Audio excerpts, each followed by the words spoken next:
सामने पहुंच गए पुलिस स्टेशन। ठीक है चलेगा चलेगा। और इन्फॉर्मेशन ये टाइम के ऊपर पुलिस को आप फ़ोन के ऊपर दे दीजिएगा। अब आमदार साहब आए हुए लोगों से मिलने के लिए दे दीजिए।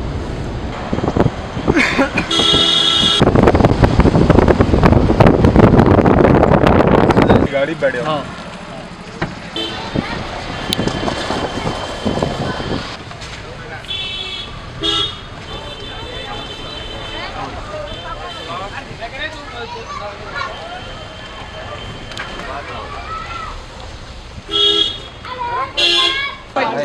पहले अपन लेडीज से मिला लेडीज से ही इकबाल घर पे जाके उठाना तो बात करो ना भाई एकदम आगे करना नहीं इंशाल्लाह। दुआ करिए सब ठीक है। अल्लाह का रसूल। अरे हम उनके साथी हैं इमरान वहाँ से पार्टी का क्या हुआ है बताइए। तुम्हारे भी पुलिस वाले आए थे? नहीं हम आ रहे वो चलिए हम लोग ड्यूटी बोले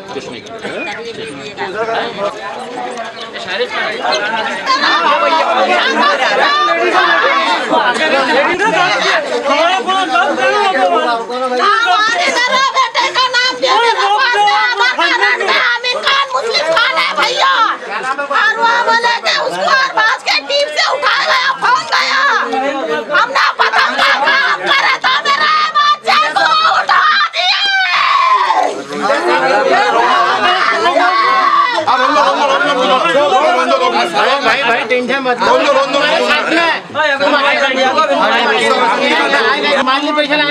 आप लोगों के लिए आए हैं भाई। चल के किसको तुम लोगों के पैसे चल के आए ना। देखिए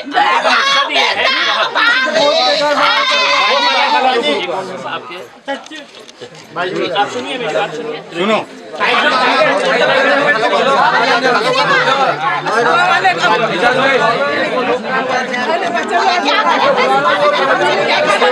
कोई लेना देना नहीं है, लेकिन फिर भी पुलिस वाले लेके गए हुए हैं, इनको भी जवाब देना पड़ेगा। ऐसा है कि वो वर्दी के अंदर है तो ना समझ रहे कि हम कुछ भी कर सकते हैं। ऐसा नहीं हो सकता है, ऐसा नहीं हो सकता। हम इसीलिए आए हैं।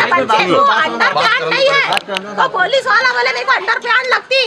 मैंने इतनी हिम्मत करके पुलिस स्टेशन से अंडर पैंट स्टोर पर लाने के लिए गई। मैंने 50 रुपए की मेरे बेटे को अंडर पैंट पुलिस वाले के हाथ में दी और मेरे बेटे का बनियान भी उतारे, मेरे बेटे की पैंट भी उतारे, मेरे बेटे की शर्ट भी उतारे और बोले भाई अब तू निकल जा यहाँ से, अब तू घर पे चले जा। देखो हमको खुद को मालूम है कि एक बच्चा छूटेगा। पुलिस वालों को ज्यादा मालूम है कि पुलिस वाले बहुत ज्यादा जुल्म कर रहे हैं, लेकिन हम आप लोगों का सुनने के लिए आए। अब आपका सुन के है तो हम वापस नहीं जाएंगे। हम एसपी के पास, वहाँ पे गवर्नमेंट सबके पास है तो ये मुद्दा लेंगे और जहाँ तक जो काम पे चलो ठीक है, चलो अपना और जगह भी निकल रहे हैं। चोर के सर के बैठे थे हमारे पास, जिसके नाम नहीं दौलत के नाम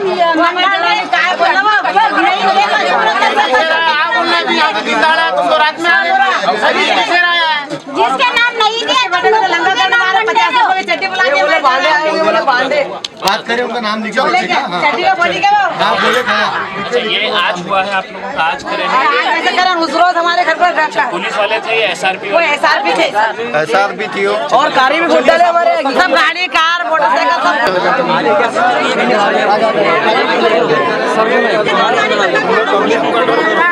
स्टेशन में तुम मेहमान लेने को नहीं जा सकते हो। कुछ नहीं इंशाल्लाह। आप हिम्मत से काम करें, अल्लाह पे यकीन है ना? अल्लाह पे यकीन है, इंशाल्लाह हम करेंगे।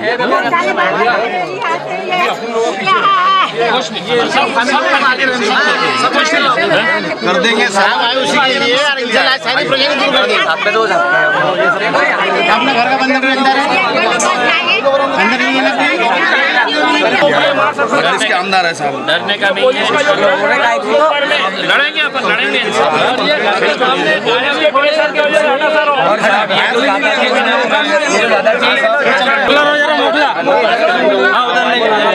ले रहे, सब जगह ले रहे, सब जगह ले रहे भाई। यहाँ से लेडीज जाने के बाद में क्या बोल रहे हैं, और नाम को चुन कर लाओ और पतंग को चुन कर लाओ, जिसको चुन कर लेना उसके पास में जाओ।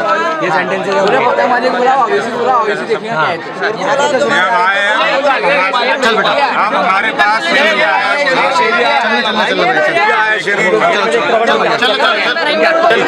चलो चलो इधर चलो भाई, आगे चलो।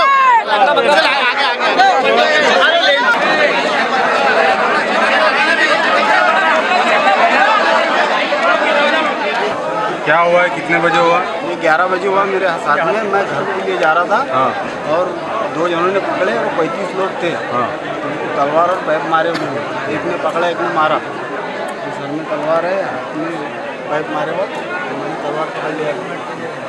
ये मलकापुर के रहने वाले एक मामूली से कूक है, जो पेशे से एक कूक है और अपने रोजी रोटी के ज़रिए अपने घर का पालन पोषण करते हैं। जात पात की इस आग ने मलकापुर में इस किस्म से बर्बरियत पैदा करके रखी है। यहाँ पर तलवारों का बेजा इस्तेमाल हुआ है। ये आपके सामने अब्दुल रहीम, यहाँ पर आपके सामने एक ऐसा पेशेंट है जिसके ऊपर तलवारों और लाठियों से हमला किया गया। इसने कई मरतबा इसकी शिकायत पुलिस में दर्ज कराने की कोशिश की है, लेकिन पुलिस की जानिब से भी इससे कोई ख़ास रिस्पॉन्स नहीं मिल पा रहा है। यहाँ पर हम जिन इलाकों का दौरा कर रहे हैं, इन इलाकों से पता चला है कि यहाँ पर पुलिस ने एकतरफा कार्रवाई की है। पुलिस ने हमला करने वालों को आज़ादी दे रखी है और जो लोग ज़ख्मी हैं उनके ऊपर ही बाज़ाब्ता जो है FIR दर्ज किए गए। एक और ख़ास बात यहाँ पर देखने में ये आई है कि गुज़िश्ता कुछ दिनों यहाँ पर इलेक्शन हुआ था। उस इलेक्शन में कुछ एक ख़ास तबके के लोगों ने मजलिस इत्तेहादुल मुस्लिमीन का काम किया था। इस मरतबा यहाँ के लोगों से मिली जानकारी के मुताबिक जिन 4 वार्डों से मजलिस इत्तेहादुल मुस्लिमीन के कॉरपोरेटर मुंतखब हुए हैं, उन्हीं 4 वार्डों को पुलिस की जानिब से और फ़िरका परस्तों की जानिब से निशाना बनाया जा रहा है। चूँकि सबका साथ सबका विकास का नारा लगाने वाले अगर इसी तरह एक ख़ास तबके को निशाना बनाते रहेंगे तो इस मुल्क का कैसा विकास होगा और कैसे सबका साथ होगा, ये आने वाले दिनों में देखने की वाली बात होगी।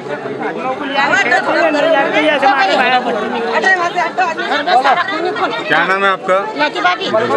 अच्छे बरोबर बताओ जो एक मिनट साहब खामोश हो। क्या हुआ आपके साथ? लाठी भाभी घर में आके घुस के दरवाजा लोटा था, दरवाजा खोल के मारे, आदमियों को मारे, बच्चों को खैस्तान के लेके गए, ढूंढ के जैसे मारे। बोले निकलो यहाँ से, बोले हमने कहा तुमको अधिकार है के घर में आने का? तो बोले हाँ, बोले अधिकार है, बोले मारो निकलो, बोले यहाँ से जानो, बोले हिंदू पाकिस्तान में रहना, बोले हिंदुस्तान में तुम्हारे बाप का है क्या?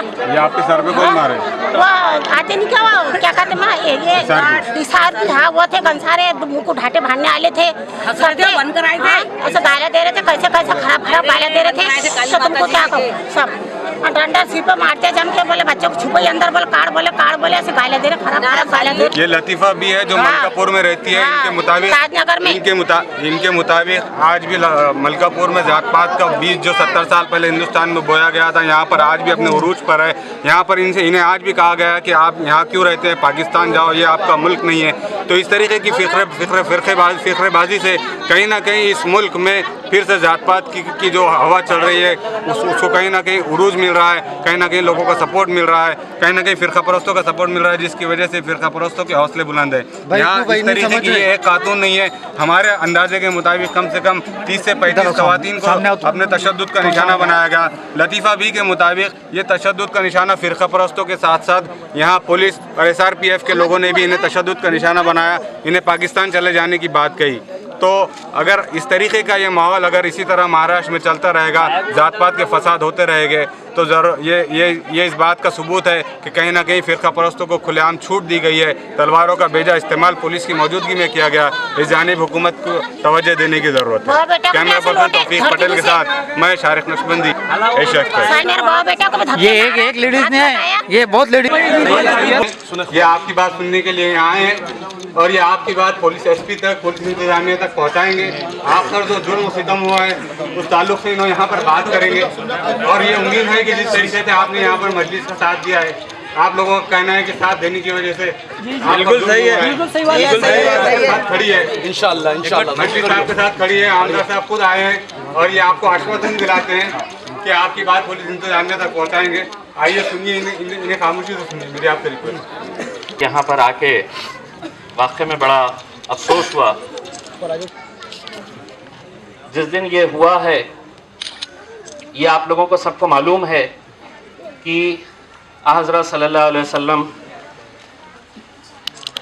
हमारा इतना बड़ा दिन जहाँ पर पूरा दुनिया में जितने भी मुसलमान हैं वो इस दिन को मनाते हैं, और उस दिन इस तरह की बात होना, और जो हुजूर अमन का पैगाम देने वाले, जो शांति का पैगाम देने वाले, उनके इस दिन में इस तरह की ये हरकत यहाँ पर होना, ये वाकई में हमारे सब के लिए एक बहुत ही शर्मनाक बात है। ये सही है कि राजनीति अपनी जगह पे होती है, पॉलिटिक्स अपनी जगह पे, कभी कोई हारता है कोई जीतता है। इसका मतलब ये नहीं हो गया है कि अगर हम कुछ सीटें जीत गए हैं तो अब हमारी पूरे हिंदुस्तान से जितनी भी राजनीतिक पार्टियां हैं उनसे दुश्मनी हो गई है या वो हमारे दुश्मन हो गए हैं। देखिए, इलेक्शन आते रहते हैं, इलेक्शन जाते रहते हैं, कोई हारेगा कोई जीतेगा, लेकिन महज एक चुनावी मुद्दा बनाकर इस तरह से गरीब लोगों को परेशान करना, हैरान करना, और बड़ी शर्म महसूस हो रही है आज जब हमारी माओं को और बहनों को हम देख रहे हैं और जिस तरह की ज्यादतियां उनके साथ हो रही है। अब सवाल यह पैदा होता है कि आज इस मुल्क के अंदर कोई कानून है तो यकीनन एक कानून है। अगर एसआरपी वाले ये समझते हैं कि हम वर्दी पहने हुए हैं, हम किसी के ऊपर भी जुल्म कर सकते हैं, तो नहीं कर सकते हैं, कतई नहीं कर सकते हैं। अगर आपको ऐसा लग रहा होगा कि अभी हमारे पास वर्दी है, डंडा है, हम किसी के ऊपर भी जोर जबरदस्ती माओं पे, हमारी बहनों पे, बुजुर्गों पे, छोटे बच्चों के ऊपर, तो मेरे हिसाब से बर्बरियत की ये एक शर्मनाक एक मिसाल है।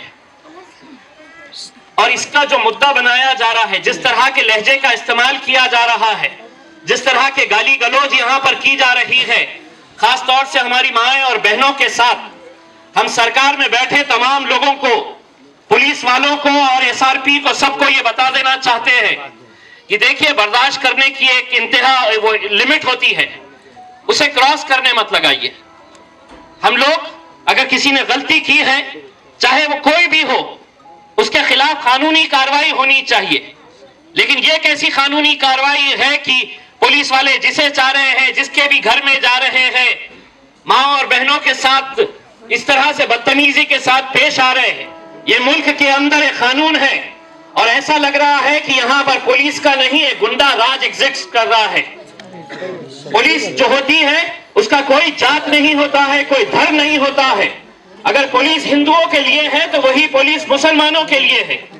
अगर हिंदू लोग पुलिस वालों की इज्जत करते हैं तो मुसलमान भी पुलिस वालों की इज्जत करता है। लेकिन अगर आप इस तरह की हरकतें करेंगे तो फिर ये लोग, ये गरीब लोग इंसाफ के लिए जाएंगे कहां? ये बहुत ही अफसोसनाक और शर्मनाक बात है। इसीलिए यहां पर हम आए और आप लोगों की जितनी भी जो बातें हमने सुनी, जो देखे हैं, वो हम यहीं पे खत्म नहीं करेंगे। हम चाहेंगे कि जितना एविडेंस आप लोगों के पास है, बहुत सारा एविडेंस हमने खुद ने कलेक्ट किया है वीडियो के रूप में, बहुत सारे ऑडियो क्लिपिंग्स। और अगर ये एसआरपी वाले, पुलिस वाले सोच रहे हैं कि नहीं हमने ये कर दिया है और हमें कोई बात बाका नहीं कर सकता है, तो एक बात समझ लेना, इस मुल्क के अंदर अच्छे अच्छों को अंदर जाना पड़ा है, अच्छे अच्छों के ऊपर कार्रवाई हुई है। अगर ये समझ रहे हैं कि हम इन लोगों के ऊपर ज्यादती कर सकते हैं, इनका कोई पूछने वाला नहीं है, इनका कोई पुरसाने हाल नहीं है, तो एक बात समझ लेना, ये कौम वो है जो अपने अल्लाह के ऊपर यकीन रखती है और इंशाअल्लाह हम अपने अल्लाह के ऊपर यकीन रखेंगे। मैं जानता हूं ये बहुत मुश्किल घड़ी है आप लोगों के लिए, लेकिन दोस्तों हमारा ईमान इतना कमजोर नहीं है। इंशाअल्लाह हम और ताकतवर बनेंगे इससे। हमें यह है कि हम उन लोगों को यह कहना चाहते हैं जो सियासी मैदान में रहकर पुलिस वालों का इस्तेमाल कर रहे, महज इसलिए इस्तेमाल कर रहे कि एमआईएम की चंद सीटें यहां पर चुनकर आ गई है, तो क्या इसका मतलब यह है कि हमने चुनाव लड़ना नहीं? क्या इसका मतलब यह है कि मुसलमानों की अपनी सियासी कोई जमात होगी या नहीं होगी? होगी, जरूर होगी। और तुम जितना जुल्म करेंगे इंशाअल्लाह हम उतने ताकतवर बनते जाएंगे। भाइयों, मैं मेरी माओं और बहनों से, अपने पार्टी की तरफ से आप लोगों से मैं माफी चाहता हूं। मुझे आज बहुत अफसोस हो रहा है, मुझे शर्म आ रही है कि इस मुल्क के अंदर ऐसा भी कानून, ऐसा भी डंडा राज चलता है। सियासी जमातें होगी, हमारे इख्तिलाफात होंगे, हम भाजपा के खिलाफ होंगे, हम शिवसेना के खिलाफ होंगे, हम कांग्रेस और राष्ट्रवादी का विरोध करेंगे। इसका मतलब यह नहीं है कि तुमने 4 डंडे चला दिए हैं, कुछ बच्चों को अंदर कर दिए हैं, लेकिन इस मुल्क के अंदर कानून चलता है और उस कानून की हम इज्जत करते हैं। अगर तुम समझ रहे हैं कि डंडा राज के जरिए इन्हें खामोश करेंगे तो अदालतें जिंदा है, हम अदालतों में जाएंगे और इन बच्चों को हम छुड़ा कर लेकर आएंगे। अगर कोई कसूरवार है तो और उसके खिलाफ सजा होनी चाहिए। लेकिन बेकसूर बच्चों को, माँ और बहनों को गाली गलौज करना, उनके घर के दरवाजे तोड़ना, एक दहशत का माहौल पैदा करना, ये किस कानून ने सिखाया है और कौन सा कानून ऐसी इजाजत देता है? ठीक है, सरकार होगी, भगवाकरण की सरकार होगी, लेकिन इस मुल्क में हम भी रहते हैं और जितना अधिकार गैर लोगों को इस मुल्क में रहने का है, उतना ही अधिकार इस मुल्क में रहने वाले मुसलमानों को भी दिया गया है।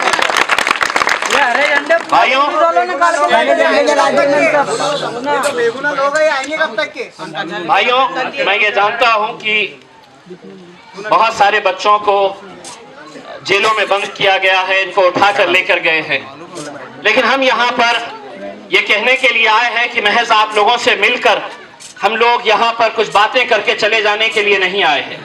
ये हमारी जिम्मेदारी है।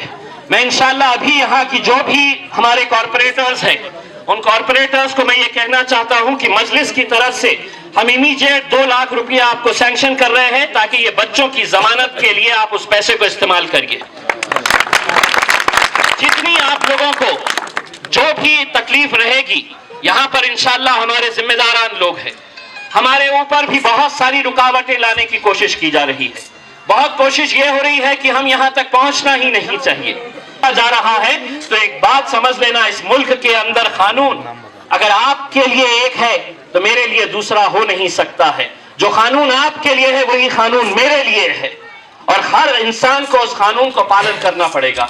इसीलिए हम किसी भी चीज की कमी नहीं होने देंगे। और जिस तरह से मेरे भाई ने, अभी नौजवान लड़के ने जो सवाल किया है कि यकीनन अब पुलिस वालों ने उठाए हैं, केस बनाए हैं, हमारी पहली प्राथमिकता रहेगी, हम एक लीगल टीम तैयार करेंगे और लीगल टीम के जरिए जितने भी जो लोग हैं बेखसूर, पहले जिन लोगों को उठाया गया है उन लोगों को बाहर निकालने के लिए हम हमारी लीगल टीम तैयार करेंगे और जितनी मदद हमारी तरफ से हो सकेगी, मजलिस की तरफ से हो सकेगी, इंशाअल्लाह हम उसमें कोई कमी नहीं होने देंगे। हम आपको यकीन दिलाते हैं। बस सिर्फ आप लोगों से एक मैं बात कहना चाहता हूँ कि देखिए भाई सुन लो 2 मिनट। ये जो बेगुनाह लोग जेल में गए, कोई कलम न लगने हो ना। अरे वो कानूनी लड़ाई लड़ेंगे सामने। देखिए भाई, इस मुल्क का इतिहास है कि जहाँ जहाँ पर भी दंगे हुए हैं वहाँ पर मुसलमानों के साथ बहुत ज्यादतियाँ की गई है। अब हम कानूनी लड़ाई किस तरह से लड़ना है और किस तरह से आगे बढ़ना है, मेरी आप लोगों से सिर्फ अदबन ये गुजारिश है कि आप लोग हिम्मत मत हारिए, आप लोग हिम्मत मत हारिए, लेकिन साथ ही साथ अपने जज्बे को काबू में रखिए। देखिए, मैं जानता हूं कि आप लोगों का गुस्सा किस हद तक है, ये यकीनन होना चाहिए। अगर आपकी जगह पे मैं होता और मेरी माँ, मेरी बहन के साथ कुछ होता, मेरे भाई को बेकसूर होने के बावजूद भी अगर उठाया जाता, तो जो गुस्सा आपका है वही गुस्सा मेरा भी रहता है। मैं यहाँ से आप लोगों की जितनी भी बातें मैंने सुना हूँ, जो देखा हूँ, यहाँ से हम जाएंगे और यहाँ से जाकर एसपी साहब से मुलाकात करेंगे और मैं यहाँ पर फौरन मुंबई में हमारी दूसरे जो एमएलए हैं उनसे हम फौरन ये कहेंगे कि नेशनल ह्यूमन राइट्स कमीशन जो है उनकी टीम को फौरन यहाँ पर भेजा जाए ताकि वो लोग भी यहाँ पर आए और देखें कि किस तरह से यहाँ पर एक कौम के साथ महज इसलिए कि ये मुसलमान हैं उन लोगों के साथ इस तरह की ज्यादतियां की जा रही है। इसलिए हम ह्यूमन राइट्स की टीम को भी फौरन यहाँ पर भेजने की अपील करेंगे और साथ ही साथ महाराष्ट्र का विधानसभा का अधिवेशन सत्र चल रहा है, हम उसमें ये यकीनन सवाल उठाना चाहेंगे कि इस मुल्क में रहने का अधिकार सबको है। अगर किसी ने कोई गलती किया है तो कानूनी कार्रवाई करिए उसके खिलाफ, लेकिन इसका मतलब ये नहीं है कि पुलिस रात के वक्त में एसआरपी मुंह के ऊपर कपड़ा ढक कर आ रही है, माँ और बहनों को गाली दे रही है। क्या वो एसआरपी है या डाकुआ है जो अपना चेहरा छुपा रहे हैं? क्या वजह है कि एसआरपी अगर आ रही है तो एसआरपी अपने चेहरे को छुपा कर आ रही है? अगर पुलिस है, अगर किसी के खिलाफ है तो आप आइए, यहाँ के बुजुर्ग लोगों से बात करिए, तभी जाकर पुलिस के ऊपर हमारा यकीन, यहाँ के सिस्टम के ऊपर हमारा यकीन बढ़ेगा। लेकिन अगर इस तरह की घटनाएं अगर होती रहेगी तो यकीन मानिए ये हमारे लिए ही नहीं, इस मुल्क के लिए गलत बात है। इस मुल्क की तरक्की हम सब चाहते हैं, मुसलमान चाहता है, हिंदू चाहता है, सभी लोग चाहते हैं। इस मुल्क में अमन हो, शांति हो, ये हर इंसान चाहता है। यहाँ का मुसलमान कोई अलग सोच रखता है ऐसा नहीं है, लेकिन इसके लिए आप लोगों को दोस्ती का हाथ बढ़ाना होगा, आपको अमन का पैगाम आपके तरफ से देना होगा। अगर गुनका हूं, जो बच्चे जो अस्पतालों में जेरे इलाज है, हमारी जहां जहां पर भी अकोला की टीम है, जहां पर कुछ बच्चे अकोला में वहां पर एडमिट है, इंशाल्लाह आप लोगों को जरा सी किसी चीज की जरूरत नहीं पड़ेगी। अकोला की टीम अल्हम्दुलिल्लाह पूरा वहां पे जिम्मेदारी संभालेगी। बस ये है मेरी माओ और बहनों से कि हिम्मत से काम लीजिए। मैं ये जानता हूं ये वक्त बड़ा मुश्किल है, कठिन घड़ी है, लेकिन इंशाल्लाह हम लोग अल्लाह पे यकीन रखने वाली ये कौम है, सब मिलकर इसका सामना करेंगे और इंशाल्लाह हम कामयाब होंगे। बहुत बहुत शुक्रिया। व आखिर दावाना अल्हम्दुलिल्लाह रब्बिल आलमीन। बहुत बहुत शुक्रिया। अब आप लोगों से सिर्फ यही गुजारिश है कि यहाँ से कोई भी मुझे फॉलो नहीं करेगा। मैं सिर्फ चंद जिम्मेदारान जो यहाँ के हैं उन लोगों के साथ मैं एसपी ऑफिस में जाके एसपी साहब से हम बात करेंगे, क्योंकि अभी बताया जा रहा है कि यहाँ पर फिर से ऐसा ये लगाने की कर्फ्यू लगाने की बात हो रही है। इसलिए हम जाएंगे एसपी साहब से बात करेंगे कि जो भी है आप इंसाफ करिए। सिर्फ उस इंसाफ के लिए हम जा रहे हैं। इसलिए आप यहाँ से जितने भी नौजवान हैं मेरे पास वर्दी है तो मैं कुछ भी करूँगा। लोटो मत ठीक है ना, गलती अगर किसी से हुई होगी, किसी ने कुछ किया होगा, तो आपको बच्चों के खिलाफ जो भी एक्शन लेने का है उसके ऊपर देखा जा सकता है ना कानूनी तरीके, वरना गुंडागर्दी में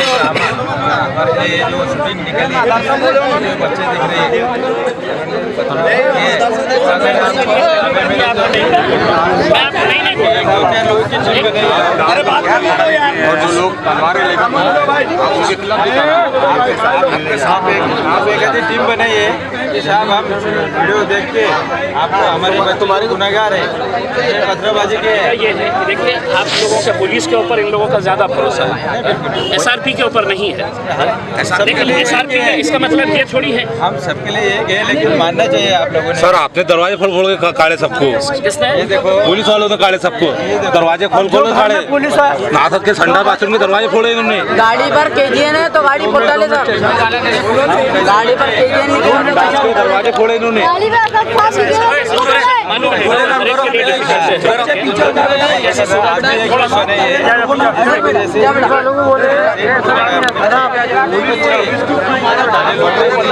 कोई 22 साल बुजुर्गों को तो मार रहे हैं ना, मतलब लेडीज के साथ इस तरह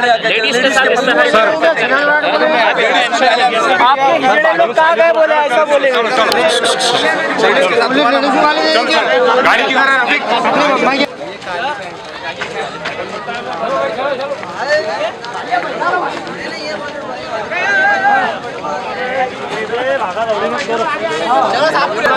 बोले तुमने कुछ बोले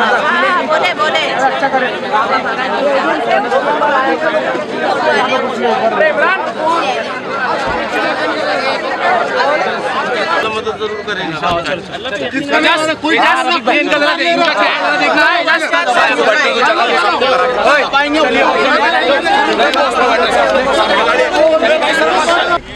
हाँ बात कर लो सर।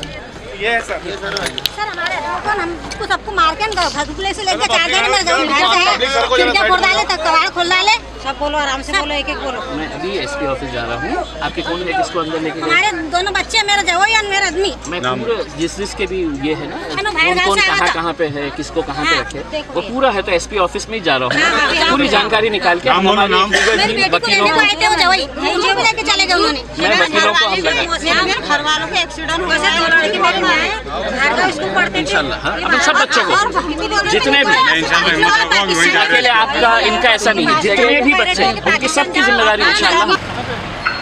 सर्व नागरिकांना कळण्यात येते की आज सायंकाळी ठीक 6 वाजेपासून ते उद्या सकाळी ठीक 6 वाजेपर्यंत संपूर्ण मलकापूर शहरामध्ये संचारबंदी लागू करण्यात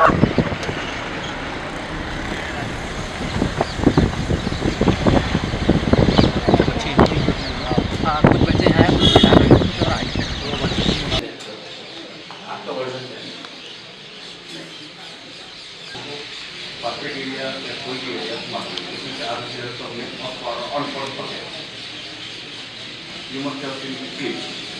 यहाँ पे कर रहा है तो वहाँ जाके अब ये तो लोकल लगे थे देहरादून हमारे पास तो ऐसा थी तो हमने तो फिक्स पॉइंट लगाई जो प्रोसेशन के वक्त देखे आपने देखा होगा जगह जगह बैरिकेड। कमांडोज के बाजू जो लड़के खड़े हुए उनके हाथों में तलवारें हैं। आपने क्या बोले हैं कि ये यहाँ का इंसिडेंट है ही नहीं। Sir ultimately you will also have to answer.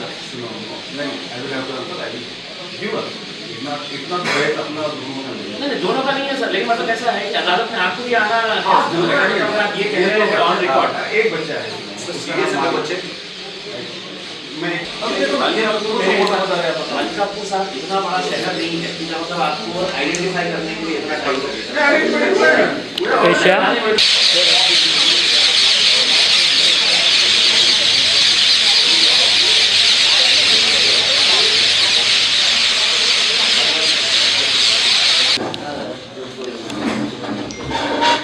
नहीं मैंने मेरे भाषण में वही बोला है पूरे जग को शांति का प्रयोग जहाज में जाने का कहाँ ही गाँव छोड़ के जाने का वतन छोड़ के जाने का कोई नहीं चाहता हर शहर के अंदर मिलेंगे। मेरे शहर में भी एक ही जात के प्रवासी है कोई होने वाला नहीं डूबने वाला है और दूसरा बहुत पहले वही जब चार या तुम बोलने के शेख सलाउद्दीन और एक समुद्री जादू बोलते हैं बहुत अच्छा प्रोग्राम हुआ तो मुझे मालूम गया। अच्छा 30 जगह पे हुआ 5 जिलों में जहाँ की संस्कृति है हिस्ट्री है इसमें बहुत ही अच्छा माहौल और पुलिस ने इतना शांति अपने लोगों से बनाए बहुत पुलिस के साथ अपना रहते बढ़ाना बोलते सभी अच्छा हो गया कोई इलेक्शन अच्छी हुआ इलेक्शन में अच्छा सब था जहाँ इकट्ठा होते थे 8 बूथ इकट्ठा थे हमने 4 जगह पे 2 जगह बाइफरकेट ज़्यादा से ज़्यादा लोग वोटिंग को आए। ये काम करो बाकी लोगों को जाता है तो वो MIM के बच्चे हैं। ये फ़ौरन हमारे ऊपर इल्ज़ाम ठोक दिया जाता है। हमारा ये कहना है कि जो घटना हुई है वो निंदनीय है और जिस दिन हुई है ये मुसलमानों के लिए बहुत अच्छा दिन हुआ करता है, बहुत नेक और बड़ा दिन हुआ करता है और उस दिन इस तरह की घटना हुई है। हम सिर्फ अब ये कहेंगे कि जो हुआ है अब उसको किस तरह से जल्द ख़त्म करके जो अमन और शांति है इस शहर की इस इलाके की वो उसको बरकरार रखा जाए। यही बात करने के लिए हम यहाँ के पुलिस ऑफिसर्स के साथ मिलने के लिए आए थे, उनसे रिक्वेस्ट करने के लिए आए थे कि आप एक इम्पार्शियल इन्वेस्टिगेशन करिएगा और उसके अंदर जो भी दोषी है। सर आपको क्या लगता है कि अभी तक के जो पुलिस की ये चालू है तब वो बराबर सही जगह से है या कोई गड़बड़ लग रही है? देखिए जब इस तरह की घटना होती है बहुत सारे लोगों की शिकायतें रहती है। जो शिकायतें हमारे सामने आई है वो शिकायतें हमने हमारे IG साहब के पास SP साहब के पास फॉरवर्ड कर दी है और उन्होंने हमें एश्योर किया है कि वो इन्वेस्टिगेट करेंगे और जो भी बेकसूर लोग हैं उन्हें छोड़ा जाएगा। सर इसमें कोई राजकीय पार्टी ही हुए हैं और हम समझते हैं मलकापुर में भी जो दंगा हुआ है उसमें भी राजनीतिक पार्टियों का बहुत बड़ा योगदान है। सर आप किस पर कोई शक कर सकते हैं?